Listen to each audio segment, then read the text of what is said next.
México reforzará asistencia en Iowa por nueva ley para arrestar y deportar migrantes. El Instituto Nacional de Migración condenó el ataque con arma de fuego en contra de las instalaciones de la estación migratoria en Tijuana, Baja California, la noche del pasado 8 de abril. Parlamento Europeo aprueba nuevo pacto migratorio y de asilo. Más de 2,000 indocumentados llegan a Oaxaca en caravana. Colombia y Panamá refrendan compromiso por atender migración en la selva del Darién. Yo soy Emerson Segura y esto es TV Migrante Informa.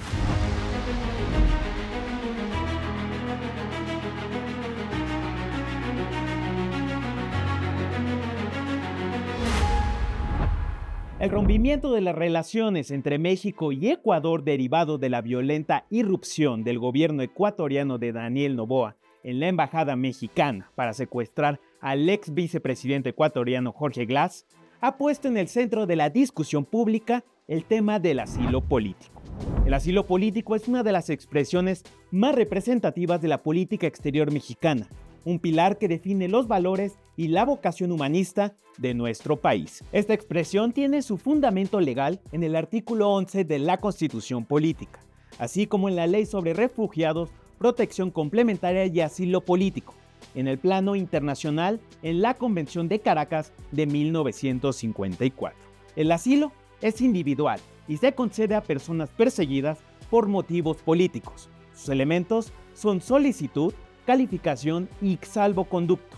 Puede ser territorial, concedido por un Estado en su propio territorio, o diplomático, concedido por un Estado en sus sedes de representación, tales como embajadas, oficinas consulares y misiones diplomáticas. Es básicamente el derecho del Estado asilante para admitir a una persona en su territorio y autorizar a permanecer en este, así como a negarse a expulsarla y no restringir su libertad de tránsito, y por ende se basa en la soberanía del Estado receptor. Como ya lo decíamos, México cuenta con una amplia tradición de asilo. Vamos a ver la siguiente pieza que nos habla de algunos casos en el siglo pasado y desde luego ya también en el siglo XXI. Vamos a ver.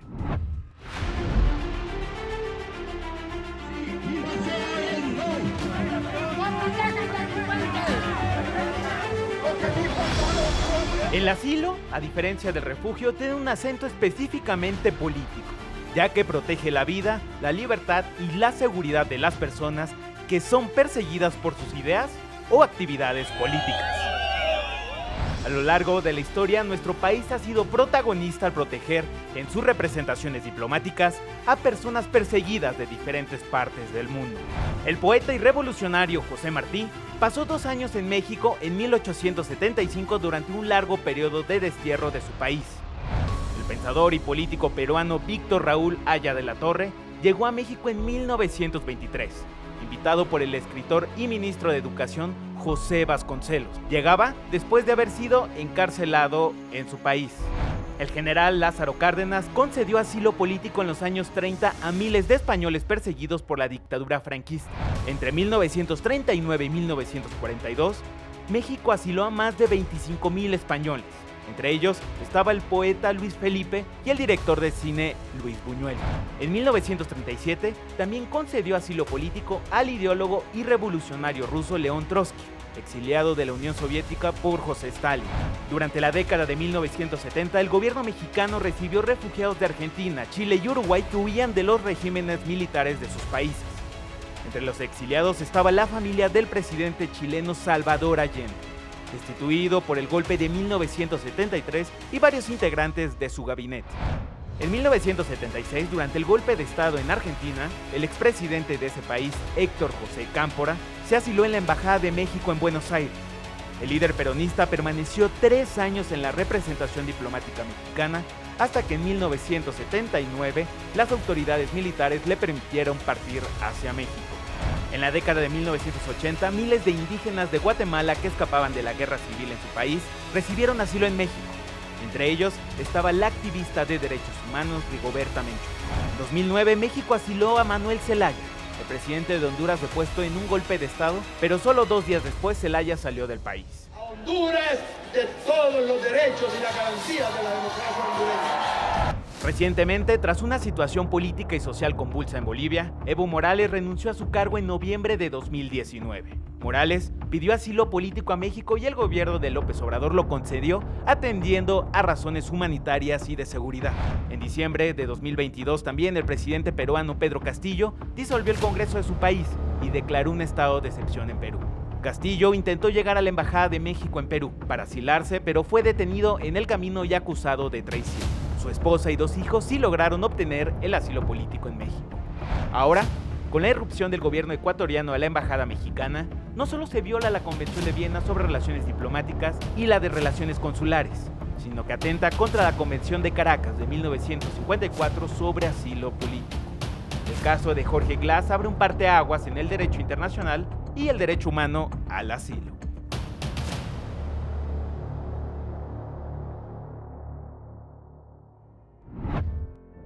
Ahora, México y Ecuador han roto relaciones, pero ¿de qué tamaño es el intercambio entre ambos países?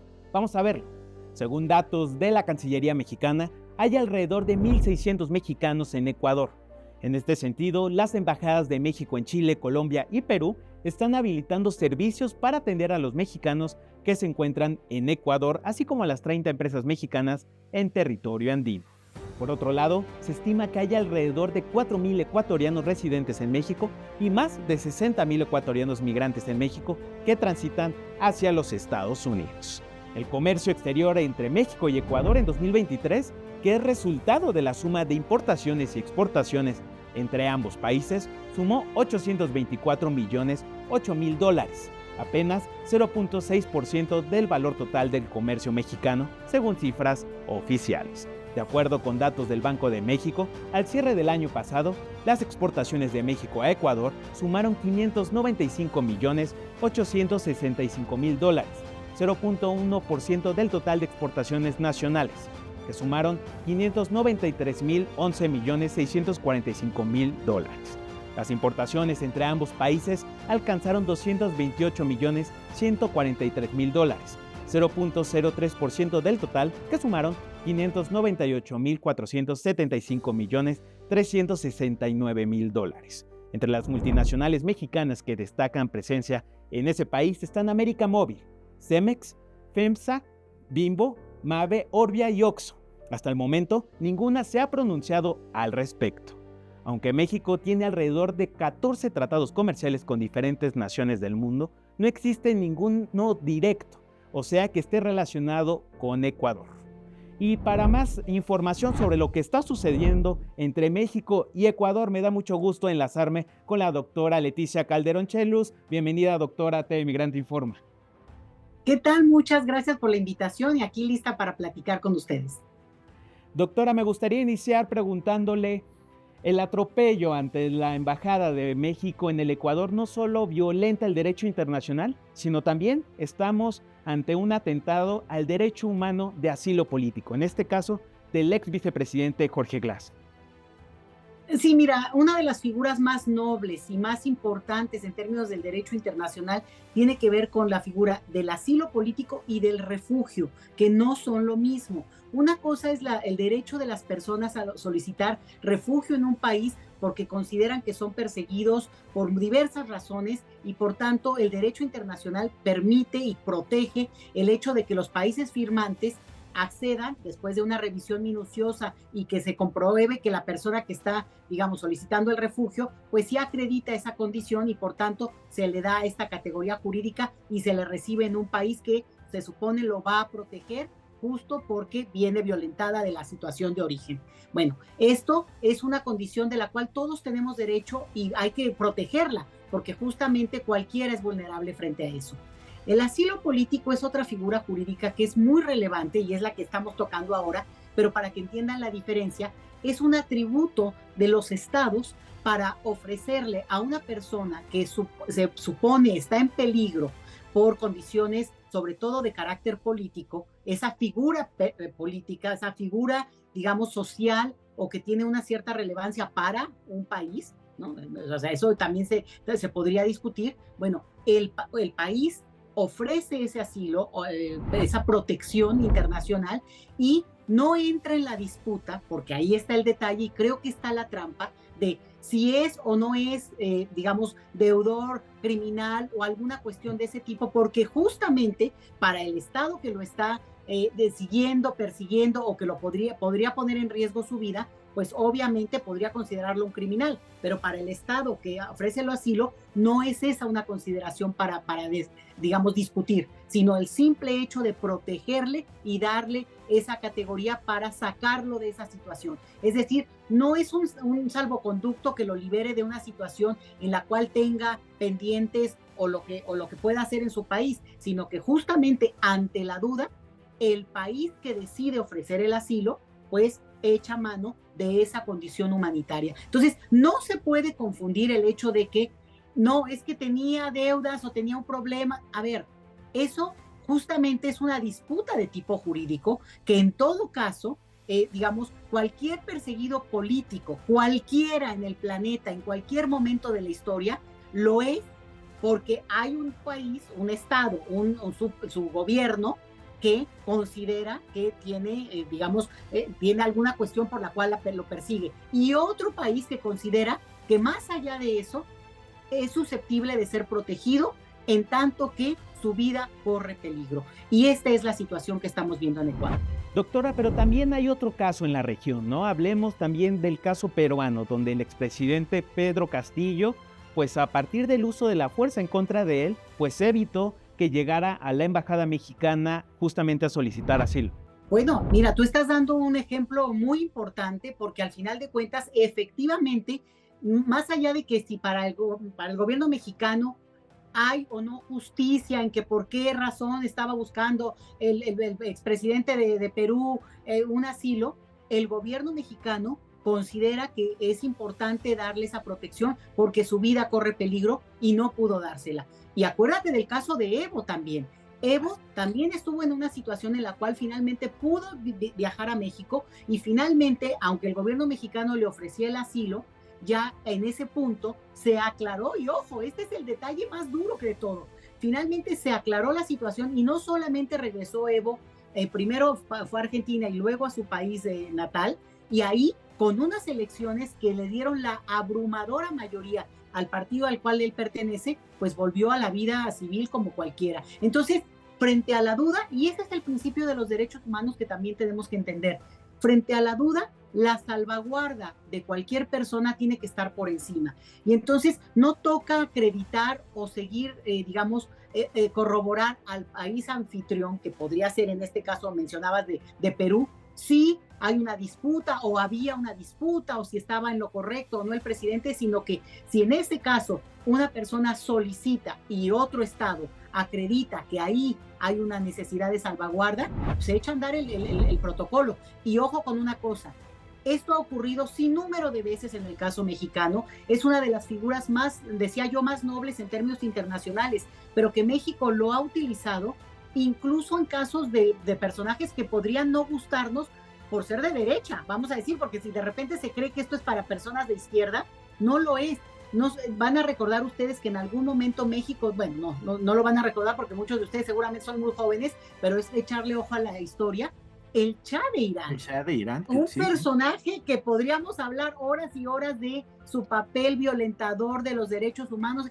No nos toca acreditar eso en un contexto de un país que lo recibe y que aunque al final de cuentas él no permaneció en el país sí le abrió sus fronteras. Entonces, esta es una cuestión que va más allá incluso de ideología, porque cualquiera puede ser un perseguido político y sobre todo en el caso, estamos hablando de figuras simbólicas, o sea, también creo que eso es importante entenderlo. El asilo político generalmente se da en coyunturas muy específicas de una violación inminente de los derechos políticos y humanos, y el caso de México por eso resulta siempre un ejemplo, porque las embajadas mexicanas han sido lugar de protección, lugar de salvaguarda, sin número de veces. Letras de oro de nuestra historia diplomática han puesto en alto el nombre de aquellos cónsules, embajadores que han dado realmente, como ahora lo estamos viendo en el caso de Ecuador, con el cuerpo mismo, han protegido a población que se considera, bueno, y que el país decide dar esa protección. Y doctora, ¿qué lecciones podríamos aprender justamente ante posibles casos en el futuro inmediato. Estoy pensando en Argentina con Cristina Fernández de Kirchner o Alberto Fernández, que posiblemente podrían ser perseguidos políticamente desde el gobierno de Javier Milei. Fíjate que sobre todo los políticos en activo, porque ya yo hacía la distinción entre refugio y esta condición de asilo político, tendrían que estar muy preocupados porque más allá de su propia ideología, puedan en algún momento, si tú lo necesitaran o lo consideraran, los de derecha o los de izquierda, que ya quitar esa parte quiere decir que es un instrumento de tal nobleza que podría, digamos, buscarse como protección a un país que considere y que decida aportarles esa protección. Yo te voy a decir que en el caso de México, hay mexicanos que han solicitado asilo político fuera del país y obviamente digo, y lo han recibido dada que la condición o la revisión de sus casos, bueno, supone para el otro estado una digamos, garantiza o avala el hecho de que deciden dar ese asilo. Ahí sí es una cuestión de una decisión que incluso va más allá de estas razones jurídicas específicas. Entonces, lo que me parece importante es entender y sobre todo, insisto, en esta figura, para los políticos en activo, que el salvaguardar y proteger una figura tan noble implica asimismo tener siempre un instrumento legal de carácter internacional que al final puede ser la protección de cualquiera de ellos. Entonces, no hay que romper en el protocolo internacional lo que al final de cuentas se ha construido con tanto tiempo para el entorno internacional. Doctora, muchísimas gracias por ayudarnos a analizar este caso y por estar aquí en TV Migrante Informa. Muchas gracias y yo diario, sin ningún problema. Cuando necesiten y pueda aportar, encantada. Y nos vamos a los Estados Unidos, donde sigue la tensión en diversos estados por diversas legislaciones que abiertamente han buscado criminalizar y atentar en contra de los derechos humanos de los migrantes. En Arizona, la gobernadora demócrata Katie Hobbs afortunadamente vetó un proyecto de ley que habría tipificado como delito la entrada de extranjeros desde México por cualquier lugar que no fuera un puerto de entrada. En una carta dirigida al presidente del Senado de Arizona, Warren Peterson, Hobbs dijo que la medida planteaba problemáticas constitucionales y que habría llevado a litigios altamente costosos. En una misiva enviada por la gobernadora señala que este proyecto de ley no protege nuestra frontera, será dañino para las comunidades y las empresas de nuestro estado y oneroso para el personal encargado de hacer cumplir la ley y para el sistema judicial del estado, escribió Katie Hobbs. La legislatura de mayoría republicana aprobó la medida a finales del mes pasado. Arizona, hay que señalar, se ha posicionado como una zona popular para cruces irregulares de la frontera y el proyecto de ley habría permitido a las agencias de policías locales detener a ciudadanos no estadounidenses que entraran al estado desde cualquier lugar que no fuera un punto de entrada legal. Esto en Arizona, pero en Luisiana, un proyecto de ley que otorgaría facultades a los departamentos locales y estatales de policía para detener y encarcelar a personas en el estado que hayan ingresado al país de forma irregular, ahora avanza en el Senado. Estamos hablando de una iniciativa similar a la del estado de Texas. Los partidarios de la iniciativa, como la autora de la medida, la senadora estatal Valerie Hodge, afirman que Luisiana, así señala, tiene el derecho de defender a nuestra nación. La republicana ha acusado al gobierno federal de Joe Biden de descuidar sus responsabilidades en la aplicación de leyes de inmigración, un argumento, hay que decirlo, ampliamente utilizado por varios mandatarios republicanos de todo el país y desde luego incluido el expresidente Donald Trump. Y en Iowa también parece prevalecer la xenofobia y el odio. La gobernadora de Iowa, la republicana Kim Reynolds, firmó el miércoles pasado una polémica ley anti-inmigrante. La ley permitiría el arresto de inmigrantes que han sido deportados del país o a quienes se les ha negado el ingreso y obligaría a la policía de ese estado verificar que los extranjeros sean expulsados nuevamente de los Estados Unidos. Los indocumentados podrían enfrentar cargos penales al convertir en delito el ingreso al estado cuando ya se les ha deportado. Iowa destinará recursos para asegurarse que el inmigrante realmente abandone el territorio. De lo contrario, será detenido nuevamente y acusado de cargos más graves. Por su parte, el gobierno de México, a través de la Secretaría de Relaciones Exteriores, ya expresó su preocupación por la aprobación de la Ley 2340. La ley busca la criminalización de la población migrante, ya que permitirá a oficiales de procuración de justicia a nivel local y estatal que arresten a personas inmigrantes por la estancia indocumentada y posibilita a los jueces del Estado ordenar deportaciones. Así lo explicó la Cancillería a través de un comunicado. La representación diplomática señaló que por medio del Consulado de México en Omaha se han implementado medidas de prevención e información para que las personas mexicanas en el Estado conozcan sus derechos, así como cuáles son las herramientas de asistencia consular y asesoría legal a las que pueden recurrir. Con 300 votos a favor, un nuevo pacto migratorio de la Unión Europea fue aprobado esta semana. El nuevo pacto busca cohesionar las políticas migratorias en terreno comunitario, endureciendo por otro lado las condiciones de entrada y de devolución. Vamos a ver la siguiente nota de mi compañera Elis de León. El Parlamento Europeo aprobó la reforma migratoria y de asilo que venía negociando desde hace 8 años y que establecerá un nuevo procedimiento común en todo el bloque para conceder y retirar protección internacional. Today we have voted in favor of a package that provides for a robust legislative framework that is the same in all member states, that puts humanity first, that understands all the different, difficult aspects of this issue, that secures Europe's external borders, that provides clarity on applicable rules, that ensures the right balance between solidarity and responsibility in full respect of fundamental rights. Se trata de un paquete legislativo que promete acortar los plazos de los procedimientos de seguridad de asilo y aumentar los retornos para reducir la inmigración. En 2023 se registraron más de 1 millón de solicitantes de asilo y protección internacional en los países del bloque, un incremento del 20% con respecto al año previo. It's time to fix our broken migration policy. Our citizens expect us to protect people fleeing war and persecution. They expect us to welcome people who come legally for work or study.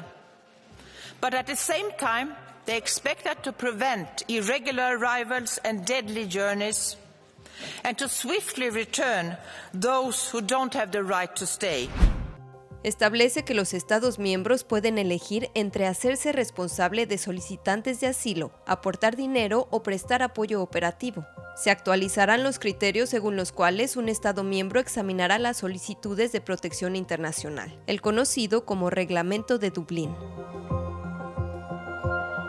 La resolución dejó un aura de insatisfacciones tanto para los euroescépticos y la extrema derecha, como para los activistas de izquierda y defensores de derechos humanos.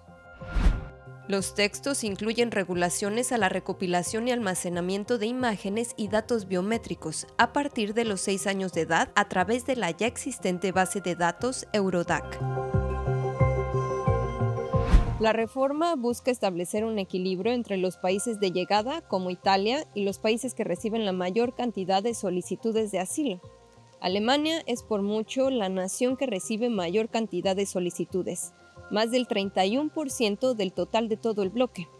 Este país y el resto de los miembros tendrán hasta 2 años para implementar la nueva ley. Para TV Migrante informa desde Alemania, Elis de León. Muchas gracias por estar en este programa de TV Migrante Informa. Yo soy Emerson Segura y no se pierdan todo nuestro contenido en MX Plus y desde luego en Canal 14. Hasta la próxima.